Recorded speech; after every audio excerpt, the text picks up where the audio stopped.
Hi hello నమస్తే welcome to our YouTube channel SSV stories. ఈరోజు మనం చెప్పుకోబోతున్న కథ పల్లెటూరి అమ్మాయి పట్నం అబ్బాయి పార్ట్ 98. కథలోకి వెళ్ళే ముందుగా మీరు కనుక మన ఛానల్ని ఫస్ట్ టైం విజిట్ చేస్తున్నట్టయితే please subscribe my channel and పక్కనే ఉన్న బెల్ ఐకాన్ని క్లిక్ చేయండి.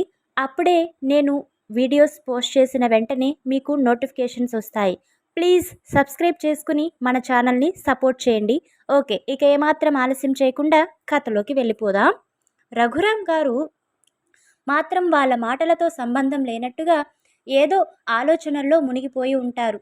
జానకి గారి మాటలు విని మరీ మధ్యాహ్నం నుండి అంటే కష్టమవుతుంది కదా అక్క, అక్కడ చేయాల్సిన ఏర్పాట్లు ఉన్నాయి కదా, నీకు తెలియనిది ఏముంది చెప్పు, మనకి అక్కడ ఇక్కడ దొరికినట్టు అన్ని వస్తువులు త్వరగా దొరకవు. అదీ కాక కార్యానికి పువ్వులు అవి అన్నీ చూసుకోవాలి. హారిక గదిని కాస్త నీట్గా సర్దాలి. అబ్బాయి మొదటిసారి మా ఇంట్లో అడుగు పెడుతున్నాడు, అందుకు కాస్త నాకు తోచిన ఏర్పాట్లు ఏవో చెయ్యాలి కదా అని చెప్తారు సత్యం గారు. ఆయన మాటల్లో కూడా నిజం ఉండడంతో నువ్వు అంటుంది నిజమే తమ్ముడు, పోనీ ఒక పని చేయండి, నువ్వు వదిన ఉదయం టిఫిన్ చేసేసి ఊరికి వెళ్ళిపోండి. హారిక విహాన్లు సాయంత్రంగా బయలుదేరి వచ్చేస్తారు.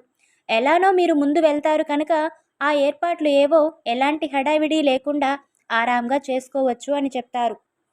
ఆవిడ చెప్పింది బాగుండడంతో ఇలా చేస్తే మంచిది వదిన అని వెంటనే మేము ఇద్దరం వెళ్ళిపోతే అమ్మాయి అబ్బాయిని ఎవరు తీసుకొస్తారు వదిన? మొదటిసారి అమ్మాయి అబ్బాయిని ఇంటికి తీసుకువచ్చేటప్పుడు మా ఇంటి తరపున ఎవరో ఒకరు ఉండాలి కదా అని తన అనుమానాన్ని వ్యక్తం చేస్తారు సరళగారు. హా, ఇది కూడా నిజమే కదా అన్నట్టు చూస్తారు సత్యం గారు. వాళ్ళిద్దరి మాటలకి నవ్వుతూ మనలో మనకి ఇవన్నీ ఏంటి, అయినా సరే పద్ధతి సంప్రదాయం అని మీరు అనుకుంటే మన బుజ్జి ఉంది కదా, దాన్ని ఎలానో మీ కూతురుగానే చూసుకుంటున్నారు, అది తీసుకుని వస్తుంది తన అక్కా భావనని దగ్గరుండి అని చెప్తారు జానకి గారు చిన్నగా నవ్వుతూ. వాళ్ళకి ఆ ఐడియా కూడా నచ్చడంతో అలాగే అన్నట్టుగా తల ఊపుతారు. తమ్ముడు, మీరు మరీ అన్నిటికీ కంగారు పడిపోకండి, నేను ఇక్కడ నుండే రూమ్ డెకరేట్ చేసే వాళ్ళని పువ్వులని అన్నీ పంపిస్తాను, మీరు దగ్గరుండి చేయించుకోండి, ఇంకా మీ అల్లుడికి స్వాగతం ఏర్పాట్లు మీ ఇష్టం అని నవ్వుతారు ఆవిడ. ఆ మాటలకి సత్యం సరళగారు జానకి గారి వైపు ఎంతో ప్రేమగా చూస్తూ ఎప్పటికప్పుడు మీరు మాకు ఇలా సాయం చేస్తూనే ఉన్నారు అనుకుంటారు మనసులోనే. వీళ్ళిక్కడ నవ్వుతూ శోభనం ఏర్పాట్ల గురించి మాట్లాడుకుంటుంటే అక్కడ హారిక మాత్రం రేపటి రోజు ఏం జరుగుతుంది, ఇక్కడ ఇంతమంది ఉన్నప్పుడే నానా మాటలు అన్నవాడు ఇద్దరం ఒకే గదిలో ఒంటరిగా ఉన్నప్పుడు ఇంకెలా మాట్లాడతాడో, అసలు మా ఇద్దరి మధ్య ఏం జరుగుతుంది, ఆ ఏర్పాట్లు చూసి దానికి ఎన్ని అంటాడో అని భయపడుతూ ఉంటుంది. తను అలా ఉండగానే బుజ్జి ఫ్రెష్ అయ్యి డ్రెస్ చేంజ్ చేసుకుని వచ్చి హారిక నగలు అన్నీ తీసేసి పక్కన పెట్టి తనకి హెల్ప్ చేయగా తను కూడా వెళ్ళి ఫ్రెష్ అయ్యి సింపుల్గా ఉండే చీర కట్టుకుని కాసేపు రిలాక్స్ అవుతారు. టీ, స్నాక్స్, నైట్ డిన్నర్ అన్నీ యథావిధిగా టైం ప్రకారం జరిగిపోతాయి. నైట్ డిన్నర్ తరువాత అందరూ త్వరగానే పడుకుండిపోతారు. సరళ సత్యం గార్లకి ఒక రూమ్, బుజ్జి హారికకి ఒక రూమ్ చూపించి జానకి రఘురామ్ గారు వాళ్ళ రూమ్కి వెళ్ళిపోతారు.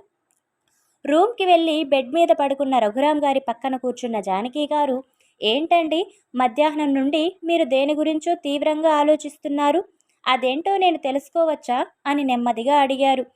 ఆవిడ మాటలు విన్న వెంటనే పడుకున్న వాడల్లా లేచి కూర్చుని, ప్రజెంట్ నేను ఇంకేం ఆలోచిస్తాను జాను, మన విహాన్ గురించి తప్ప అంటారు.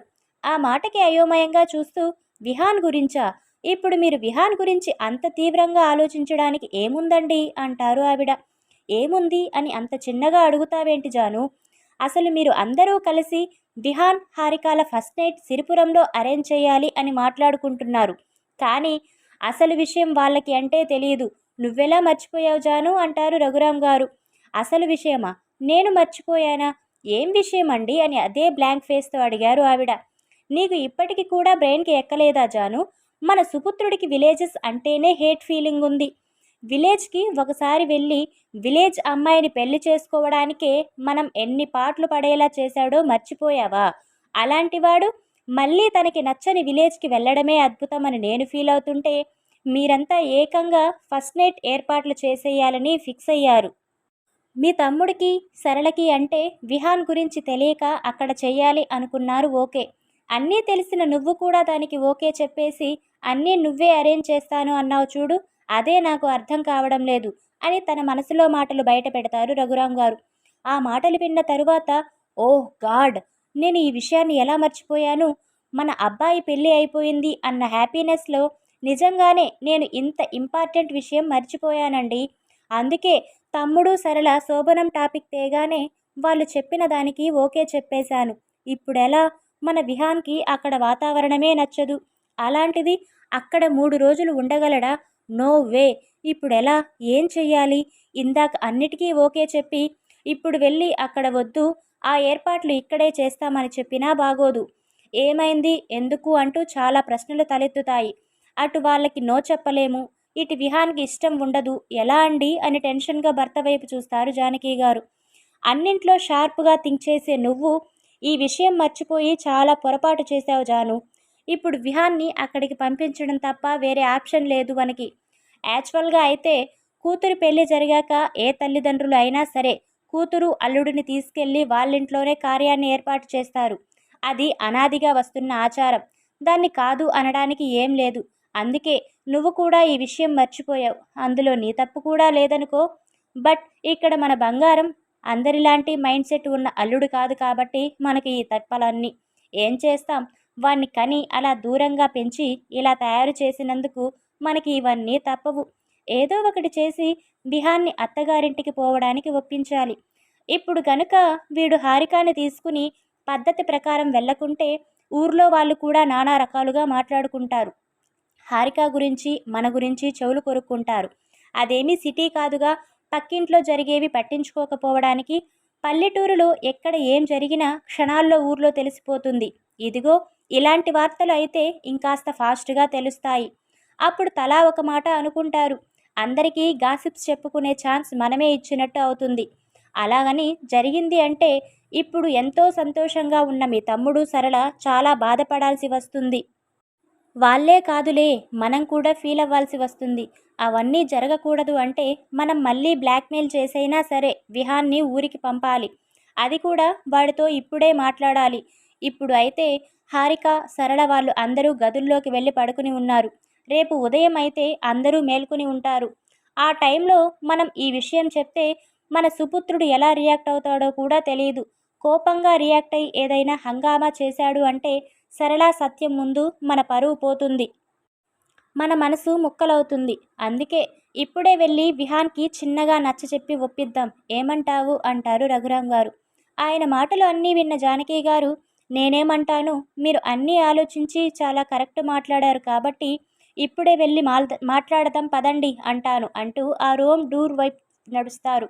వెనకే రఘురాం గారు ఆమెని ఫాలో అవడంతో ఇద్దరూ మెల్లిగా లిఫ్ట్ ఎక్కి విహాన్ ఉన్న ఫ్లోర్కి వెళ్తారు. విహాన్ పడుకుని ఉంటాడు, మేలుకుని ఉంటాడా అనుకుంటూ అతను రూమ్ దగ్గరికి వెళ్ళి డోర్ నాక్ చేస్తారు. అప్పుడే పడుకుందామని లైట్స్ ఆఫ్ చేయబోయిన విహాన్ డోర్ నాక్ చేసిన సౌండ్ రావడంతో ఈ టైంలో ఎవరు అనుకుంటూ వచ్చి డోర్ ఓపెన్ చేస్తాడు. డోర్ అవతల నిలబడి ఉన్న తన పేరెంట్స్ని చూసి, మామ్, డాడ్, మీరేంటి ఈ టైంలో నా రూమ్ దగ్గరికి వచ్చారు? ఇంకా పడుకోలేదా మీరు? ఏమైనా పని ఉందా నాతో అని వాళ్ళ ఇద్దరి ఫేస్ని డీప్గా అబ్జర్వ్ చేస్తూ అడుగుతాడు. అతను అలా అడగగానే, అవును విహాన్, మేము నీతో కాసేపు మాట్లాడాలి, అందుకే వచ్చాము అని మెల్లిగా చెప్తారు జానకి రఘురాం గారు. వాళ్ళిద్దరూ తనతో మాట్లాడాలి అనగానే, ఏం మాట్లాడాలి అనుకుంటున్నారు వీళ్ళిప్పుడు నాతో అని మనసులో అనుకుంటూ డోర్కి అడ్డం తప్పుకోగా ఇద్దరూ రూమ్లోకి వచ్చి సోఫాలో కూర్చుంటారు. విహాన్ కూడా డోర్ క్లోజ్ చేసి వచ్చి వాళ్ళ పక్కన కూర్చుని, ఏం మాట్లాడాలి మామ్, డాడ్ మీరు నాతో అని సూటిగా ప్రశ్నిస్తాడు.